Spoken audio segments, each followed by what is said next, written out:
With the poll campaigns gaining momentum for the Chhattisgarh Assembly elections, the Congress party today released another list of candidates.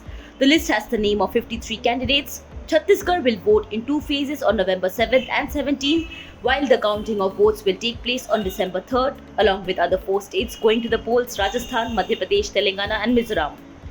Speaking of other states, BJP has already announced 136 candidates for Madhya Pradesh and 41 for Rajasthan, while the first list of candidates for the Telangana Assembly poll is yet to be announced. On Wednesday, the BJP released the names of its candidates for 12 assembly seats in Mizoram, where polls are slated to be held on November 7th.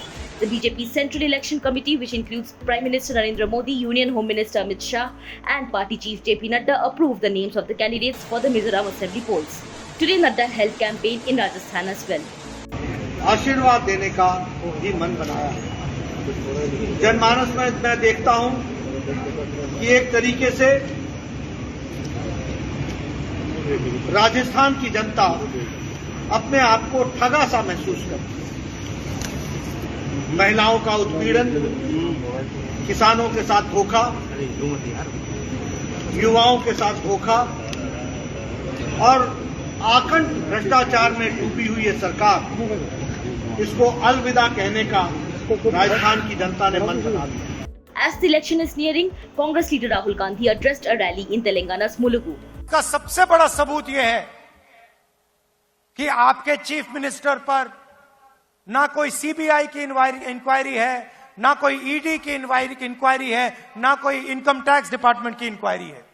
దీనికి అన్నిటికన్నా పెద్ద ఆధారం మీ ముఖ్యమంత్రి కేసీఆర్ మీద CBI case ఉండదు, ED case ఉండదు, కనీసం income tax enquiry కూడా జరగదు। विपक्ष के सब नेताओं पर केस लगे हुए हैं, मेरे ऊपर 24 केस लगाए हुए हैं, मेरा घर छीन लिया, मेरी लोकसभा की मेंबरशिप रद्द कर दी, मगर आपके चीफ मिनिस्टर पे कोई केस नहीं, कुछ नहीं। నన్ను ఈ కేంద్ర ప్రభుత్వం ఎన్నో విధాలుగా వేధిస్తుంది। నా పార్లమెంట్ సభ్యత్వం రద్దు చేసిండ్రు, నా ఇల్లు తీసుకుండ్రు, నా మీద 24 కేసులు పెట్టిండ్రు, కానీ కేసీఆర్ మీద మాత్రం ఒక్క కేసు కూడా ఉండదు। आप अगर बीआरएस को वोट देंगे तो आपका वोट बीजेपी को वोट होगा।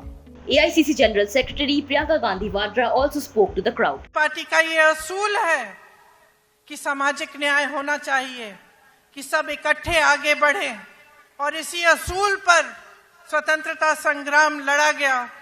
इसीलिए कांग्रेस पार्टी ने जब देखा कि आपका ये सपना था और आप इस सपने के लिए संघर्ष कर रहे थे, इसमें अपनी पूरी शक्ति डाल रहे थे, और इतने सारे लोग इस सपने के लिए बलिदान देने के लिए तैयार थे, तो कांग्रेस पार्टी ने इस सपने को समझकर तेलंगाना प्रदेश बनाने का निर्णय लिया।